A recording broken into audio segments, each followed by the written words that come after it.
네, 더불어민주당의 방송 4법 단독 처리를 두고 여야가 정면 충돌했습니다. 민주당의 언론 정상화 법안이라는 주장에 국민의힘은 법안 숙려기관과 법안 소위마저 생략했다며 날치기라고 강하게 반발했습니다. 네, 한편 여당 전당대회를 앞두고 한동훈 전 비대위원장의 등판이 예상되자 당내 견제 목소리가 커지고 있는데요. 관련 내용 포함한 정치권 이슈들 윤기찬 국민의힘 법률위 부위원장, 박성민 전 더불어민주당 최고위원과 함께 짚어보겠습니다. 두 분 어서 오십시오. 안녕하십니까? 예, 말씀드린 것처럼 어제 국회 과방위에서 방송 4법이 처리가 됐습니다. 상정부터 전체 회의 통과까지 그러니까 4일이 걸렸는데요. 국민의힘에서는 이 어떤 중간에 있는 과정들이 생략됐다, 이거 날치기다라면서 강하게 지금 반발하고 있습니다. 이 상황에 대해서 어떻게 보시는지요? 네, 일단 이 법안 방송 3법 같은 경우에는 이미 21대 국회에서 한번 추진을 했었고 결과적으로 대통령께서 거부권을 행사하게 되면서 가로막혔던 법안이지 않습니까? 그래서 22대 국회에서는 사실 이렇게 속전속결이 좀 예고된 상황이었던 거고요. 추가해서 이제 방통위법 같은 경우에는 방통위가 원래 5인 합의제 기구인데 이번 윤석열 정부 들어서 2인 체제로 지금 운영이 되고 있습니다. 이 상태로 어떤 회의 개최나 중요한 사안들이 의결되는 것 자체는 상당히 비정상적인 상태인 것이거든요. 그리고 방송 3법 같은 경우에도 뭐 여당에서는 뭐 민주당 산하로 다 방송국들을 넣으려는 거냐 이런 식으로 좀 비판을 하시지만 내용을 들여다보게 되면 공영방송의 이사 추천 권한을 직능단체나 학계 이런 쪽으로 폭넓게 확대하는 것이기 때문에 오히려 정치권의 영향력을 굉장히 통제하는 방향으로 가게 됩니다. 이런 바람직한 방향과 그리고 비정상의 정상화를 이루려는 이런 방송 4법에 대해서 저는 국민들께서 동의해 주실 거라고 생각하고요. 아무리 여당에서 정치적으로 공세를 한다고 하더라도 이 법안의 진위 자체는 그렇게 정치적으로 왜곡될 법안이 아니다 이렇게 생각하고 있습니다. 예, 민주당에서는 국민의힘이 회의에 참석을 안 했다. 그래서 이게 속전속결로 갈 수밖에 없었다라고 하는데 이렇게 되면 이제 본회의 처리가 강행될 가능성이 높아 보이고요. 일각에서 이제 거부권 이야기까지 벌써 나오고 있는 상황인데요. 앞으로 어떻게 좀 이 부분 진행될 것 같으십니까? 그러니까 민주당이 막 본회의에서 막 바로 처리를 하지 않을 걸로 저는 개인적으로 기대를 하지만 만약 한다 그러면은 이 법안에 대한 진정성이 없는 거죠. 그러니까 일단 21대 때 대통령 거부권으로 폐기된 법안입니다. 그러면 대통령 거부권을 무력화시킨다는 게 숫자적으로 무력화시키는 게 아니고 여론이나 아니면 그 모든 절차를 다 합법적으로 통과시켜서 대통령 거부권의 명분을 없애는 식의 이런 철저한 준비를 해야 됨에도 불구하고 지금 일사천리잖아요. 22일에 숙려기간도 통과시키고 그다음에 법제사법위원회 3일 정도 지나야지만 그게 이제 가능합니다. 이런 것도 다 의결로 통과시키게 되면 사실은 여기에 대해서 여론 국민들이 인식할 만한 시간적 여유를 안 주는 거예요. 방통위법 말씀 주셨지만 그게 새로이 들어왔단 말이죠. 근데 지금 민주당의 방통위원을 추천하면 돼요. 그러면 이제 5인 체제로 가는 것인데 아직 추천하지 않았기 때문에 2인만 남아있는 거란 말이죠. 그러니까 이 법이 완비되지 못해서 기능하지 않는 것이 아니고 그 절차가 진행되지 않았기 때문이고 마지막으로 이 방송통신위원회 말고 나머지 이제 이사진 구성이죠. 이사진 구성이라는 것은 지배구조 개선입니다. 그러니까 사장을 누굴 앉힐 것인가, 어떻게 뽑을 것인가에 대한 기본적인 문제예요. 이거는 문재인 정부 시절에는 거의 논의가 잘 안 됐어요. 왜냐하면 그때 당시에는 대통령이 어쨌든 좀 지명할 수 있는 분이 많기 때문에 이사회를 대통령 위주로 구성을 할 수 있고 거기서 뽑히는 사장에 대해서는 대통령과 사실 척을 질 수 없는 인물이 사장이 되거든요. 그러니까 그때는 가만히 계시다가 아시다시피 그때는 주로 논의됐던 것이 그 징벌적 배상제 이런 부분, 그다음에 포털의 뉴스 배열권 부분 이런 부분들을 쭉 논의하시다가 갑자기 정권이 바뀌어서 이제 이사진이 개편될 시기가 되니까 이런 문제를 들고 나오신 거죠. 그렇다면 이것은 정권을 위한 특정 진영을 위한 법 개정이기 때문에 국민을 위한 건 아닌 거예요. 뉴스와 이런 방송의 중립성은요, 특정 진영을 위한 중립성이 아니고 국민의 시각에서 볼 때 중립성이 되는 겁니다. 물론 이사진을 늘려가지고 특정 직역에 이사진 추천권을 주는 건 좋지만 현재 그 특정 진영에 대해서 중립적이지 못하다는 평가가 많거든요. 그렇다면 이거는 말이 특정 직역에 대한 배분이지 실제는 특정 진영의 영향력을 계속 유지하려는 것이다. 이렇기 때문에 지금 하면 안 되는 것이고요. 오히려 여당과 상의해서 그런 부분을 바꾸면 돼요. 바꿔가지고 정말 국민을 위한 개혁이 필요하다 그러면 조금 더 수기 과정을 거치고 여당과의 여러 가지 100일이 되면 어떻습니까? 이게 당장 안 돼가지고 큰일 난 적이 없잖아요. 그렇다면 이 부분은 급한 것이 아님에도 불구하고 지금 어떻게 보면 대통령 거부권을 이끌어내기 위한 정략에 불과하다. 저는 그렇게 평가합니다. 예, 지금 각종 상임위가 야당 단독으로 열리고 있는데 이런 가운데 좀 나오고 있는 이야기가 자, 야당의 반쪽 상임위 현안 보고에 이제 장차관 등이 출석하지 않고 좀 비협조가 이어지고 있는 상황을 야당 입장에서 계속해서 지적을 하면서 그렇다면 청문회를 열겠다. 계속해서 요구에 불응하면 좀 법적인 조치까지 취하겠다 요구하고 있는 상황이지 않습니까? 좀 이런 부분에 있어서 요구에 응하는 인물들이 많아질 거라고 보십니까? 장차관들이 응할 거라고 보십니까? 저는 뭐 결국에는 지금 뭐 대표적으로 정무위를 얘기를 드리고 싶은데 정무위에서 뭐 김건희 여사 관련된 논란에 대해서 뭐 증인 출석 요구를 하거나 아니면 청문회를 하겠다 이렇게까지 얘기를 하고 있어요. 명품백 수수 의혹에 대해서. 그렇다고 한다면 국민의힘이 과연 지금처럼 상임위 협상에 응하지 않고 원구성에 비협조적으로 나오면서 그 상황을 과연 방치할 수 있을 것이냐. 저는 그렇게 보여지진 않고 아마 조만간 국민의힘은 어쩔 수 없이 이 원구성 협상에 응할 수밖에 없을 것이다라는 생각이 들고요. 뭐 본인들도 최소한의 방어는 해야 되지 않겠나라는 여론이 내부적으로 나오지 않을까라는 생각도 드는데 저는 뭐 유불리를 따지기 이전에 일단 국회의원으로서의 책임과 도리를 좀 다하셔라라는 말씀을 드려야 될 것 같습니다. 앞서 우리가 다뤘던 그런 방송법 같은 경우에도 사실 문제가 되는 조항들이 있고 고치고 싶다고 한다면 가방에 출석하셔서 하시면 될 일입니다. 법안 소위라든지 내부의 소위나 전체 회의를 통해서 하시면 될 일인데 거기에 지금 응하지 않고 있는 것이고 뭐 장차관들이 여야 합의가 된 일정이 아니다라는 이유로 불출석하는 것도 사실 국민의 세비를 받고 있는 공직자들이시지 않습니까? 원구성 협상이 다 안 됐다고 해서 일부 돌아가고 있는 정상적으로 운영되고 있는 이런 상임위에조차 출석하지 않고 업무 보고도 하지 않는 것은 사실 야당을 무시하는 것이기 이전에 국민을 무시하는 것이라는 생각이 들거든요. 그런 면에서 지금 민주당이 정상적으로 가동하고 있는 상임위에는 적어도 출석할 분들은 출석하셔서 업무 보고도 하고 원활하게 국정 운영에 좀 국회가 여러 가지 일들을 할 수 있도록 협조를 하셔야 된다. 이런 말씀 드리겠습니다. 예, 말씀해 주신 것처럼 어쨌든 국회 원구성 협상에 속도를 내지 못하고 있는데 국민의힘이 지금 헌법재판소에 권한쟁의 심판을 청구를 했습니다. 사실 21대 국회에서도 국민의힘이 초반에 같은 내용의 권한쟁의 심판을 청구했는데 각하 결정을 받은 바 있지 않겠습니까? 그럼에도 불구하고 이번 22대 국회에서도 다시 권한쟁의 심판을 청구를 했거든요. 이 상황은 좀 저희가 어떻게 해석해 봐야 될까요? 일단 헌법적 해석을 받아낼 필요성이 있어요. 이 부분은. 왜냐하면 이게 이제 국회의원들의 뭐 심의 표결권이란 말은 워낙 진부하기 때문에 제가 말씀을 안 드린다 하더라도 거기에 보면 상임위 배정할 때 이해관계 관계된 상임위는 피하게 돼 있단 말이죠. 그리고 국회의장은 원내대표가 상임위를 정할 때 당사자의 의견을 묻습니다. 그러니까 뭐 선호도도 묻지만 당신이 여기에 가지 않을 사유가 있는지를 또 물어요. 그러니까 이해관계가 얽히는 상임위, 이해 충돌이 되는 상임위는 피해야 되는데 이런 이제 이해 충돌되는 상임위를 피할 수 있도록 한 국회 그 조문도 피할 수 있는 그 피해간 고려하지 않은 이런 국회의장의 상임위 강제 배정이거든요. 이런 부분은 문제가 분명히 있는 것이고요.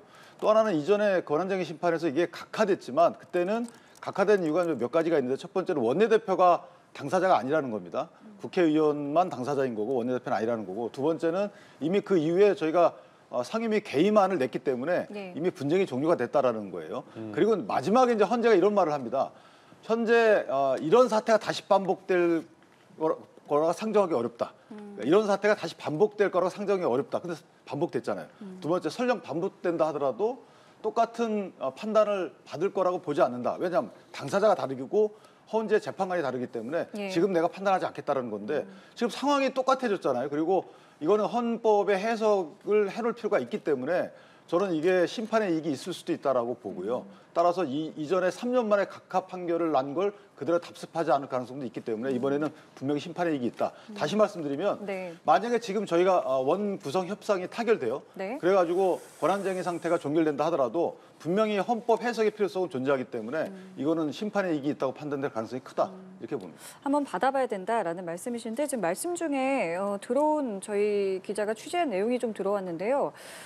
추경호 원내대표가 원구성과 관련해서 민주당에 이제 새롭게 제안을 했다고 합니다. 그 내용을 들여다보면 법사위 운영이 이번에 1년 동안은 그래 민주당이 맞자. 그런데 2년 차부터는 국민의힘이 맞는 건 어떻겠냐 이런 제안을 했다고 하는데요. 이 내용에 대해서는 그럼 좀 어떻게 좀 보시는지요?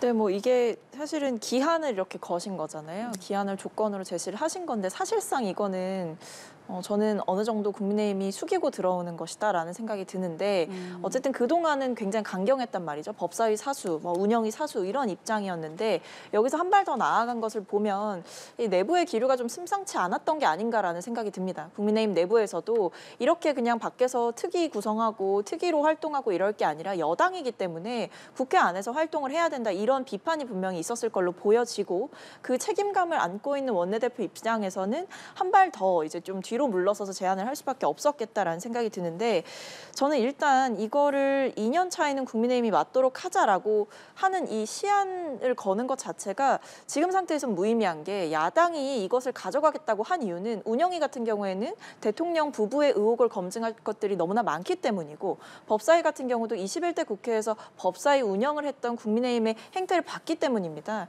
그러니까 이런 원인들이 해소되지 않는 한 단지 시간이 1년 지났다는 이유로 사이좋게 나눠서 맞자 이렇게 얘기하는 게 과연 협상의 카드가 될 수 있을지 좀 의문이긴 합니다.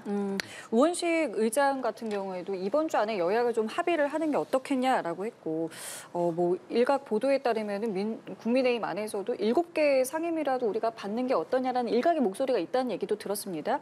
그런데 이제 오늘 이제 추경호 원내대표는 그러니까 1년씩 한번 해보자라는 이제 제안을 했다는 겁니다. 이 부분에 대해서 그럼 어떻게 좀 봐야 되겠습니까? 저는 뭐 적절할 제안 같아요.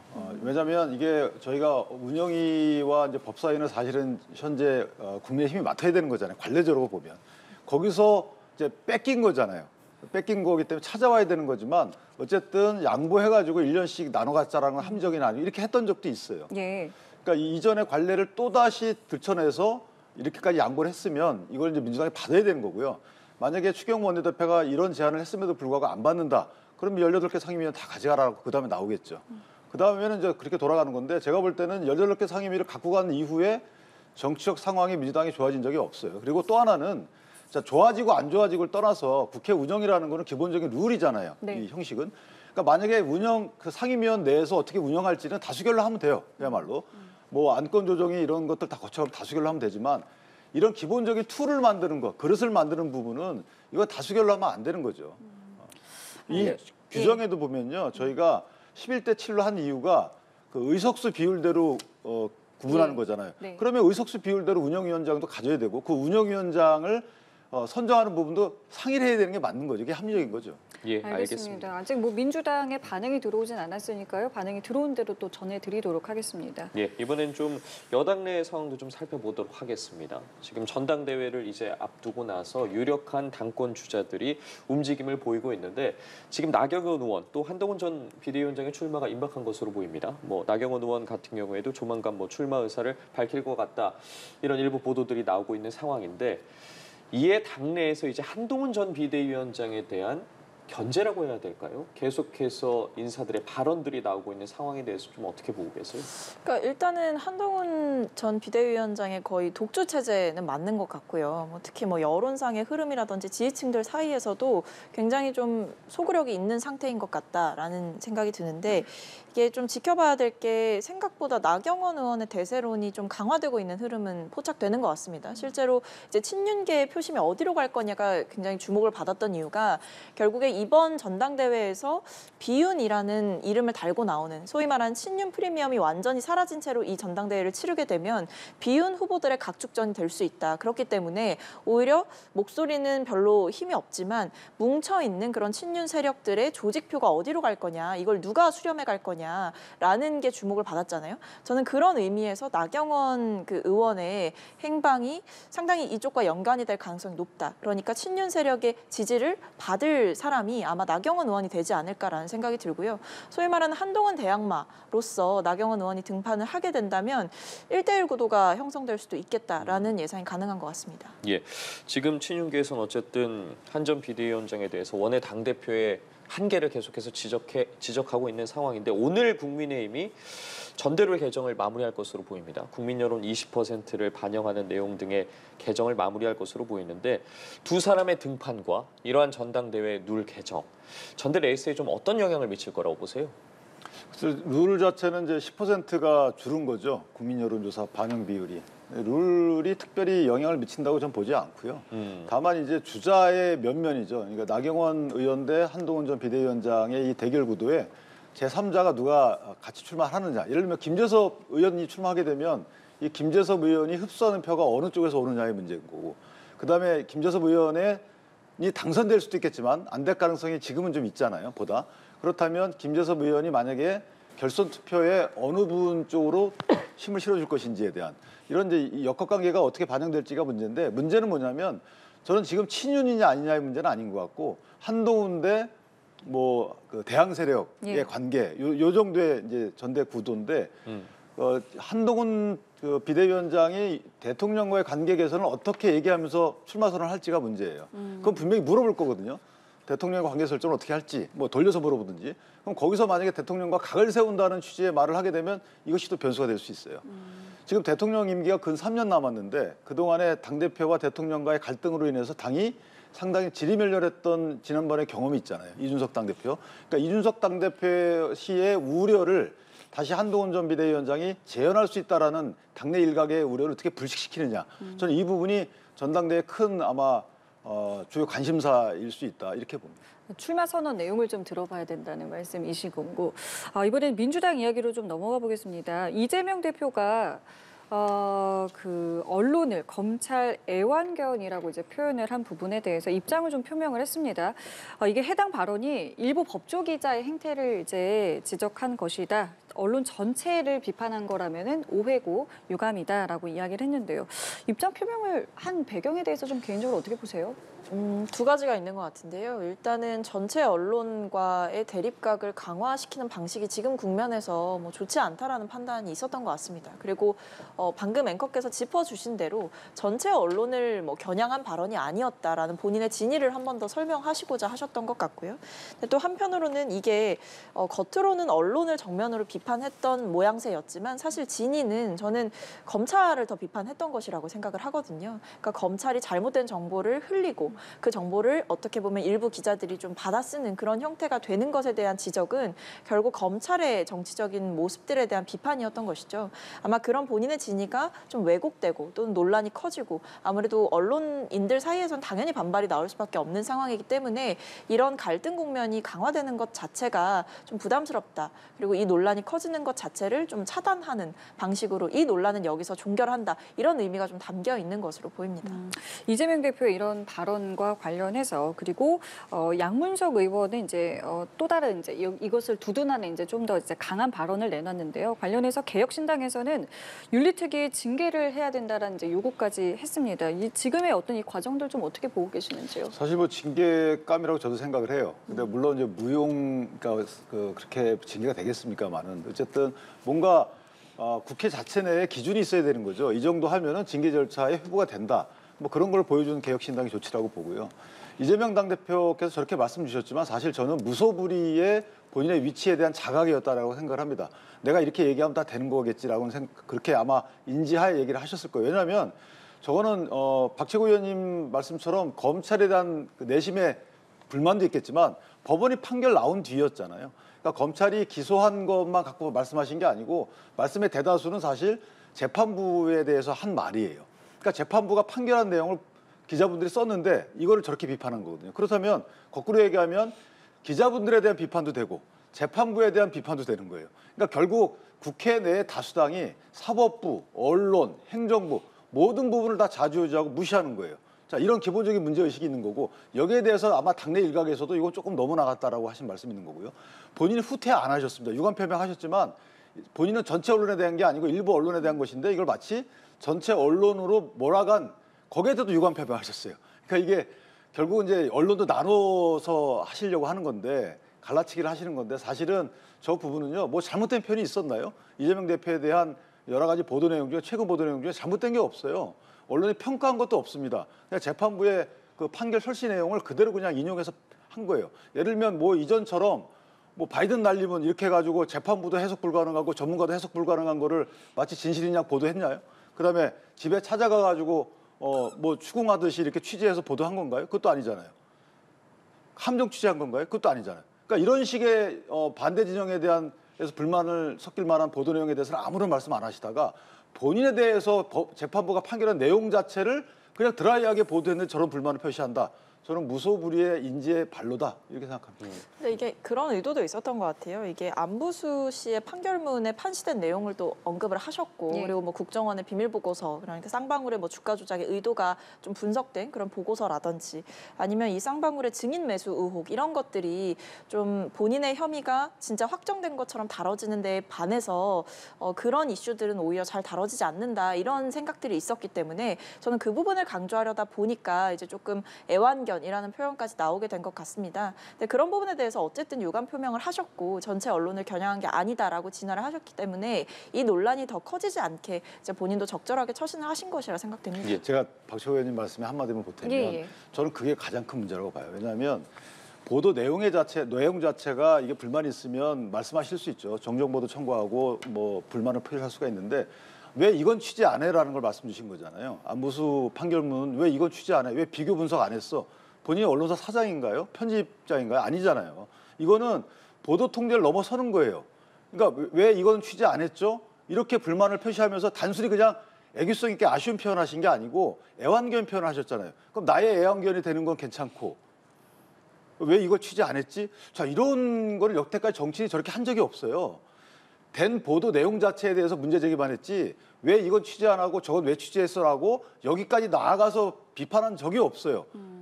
대통령들도 그렇게 하지 않았어요. 그런데 어떻게 야당 대표께서 저렇게 막말조의 표현을 써 가시면서 했는지 저는 이건 이재명 대표를 위해서 드리는 말씀이에요.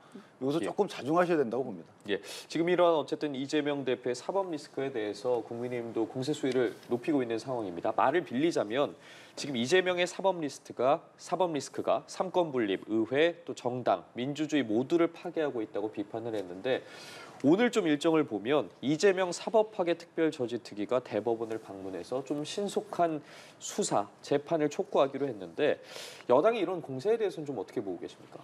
근데 일단 드는 의문은 이제 이렇게 뭐 특위를 구성해서 대법원을 방문하고 이재명 대표 그러니까 제1야당 대표의 재판을 신경 쓰시기 이전에 좀 민생을 신경을 쓰셔라. 지금 원구성 협상 제대로 안 되고 있지 않습니까? 상임위 가동되고 있는데 국민의힘 의원들은 참석하지 않고 있고 계속 의원총회만 반복하고 있었습니다. 그러니까 이런 본인들의 모습에 대해서 좀 성찰하실 필요가 있다라는 생각이 들고 이미 이제 이 이재명 대표와 관련된 사법 리스크에 대해서는 사실 유권자들께서 저는 종합적으로 판단하고 계시리라 생각해요. 이미 그 이후에 몇 번이나 선거를 치르기도 했습니다. 근데 지금 상황에서 과거 한동훈 전 비대위원장이 총선 과정에서 2조 심판론을 내세워서 참패했듯이 이번에도 국민의힘이 총선 참패를 당한 이후에도 이재명 대표의 사법 리스크만을 쳐다보면서 뭔가 떨어지기만을 기다린다? 저는 이거는 집권 여당이 할 일은 아니라고 생각하고요. 오히려 이렇게 뭐 대법원을 방문하고 신속한 야당 대표 재판을 촉구하시기 이전에 먼저 좀 성찰을 하셔서 최혜병 특검법이나 김건희 여사 특검법에 대한 전향적인 입장을 내시고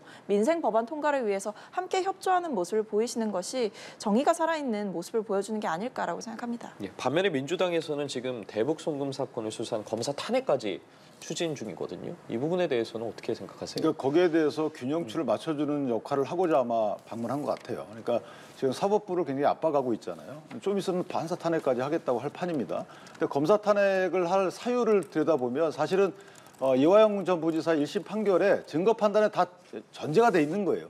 만약에 그 부분이 탄핵 사유에 해당할 정도의 위법이 있었다 그러면 그 증거 채택 못합니다.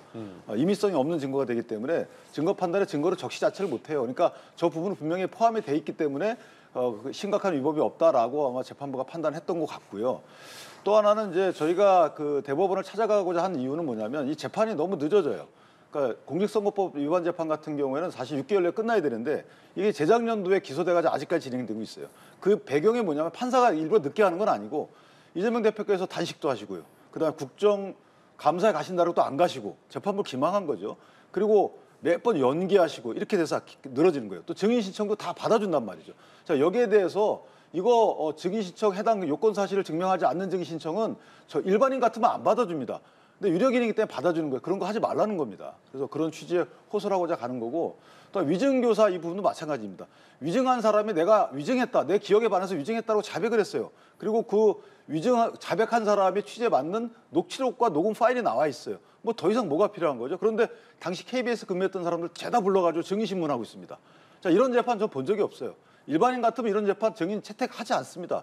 근데 다 이렇게 들어주고 있잖아요. 자, 이런 거 하지 말자는 겁니다. 알겠습니다. 오늘 두 분 말씀은 저희 여기까지 함께 하도록 하겠습니다. 지금까지 윤기찬 국민의힘 법률위 부위원장, 박성민 전 더불어민주당 최고위원과 함께했습니다. 두 분 감사합니다. 고맙습니다.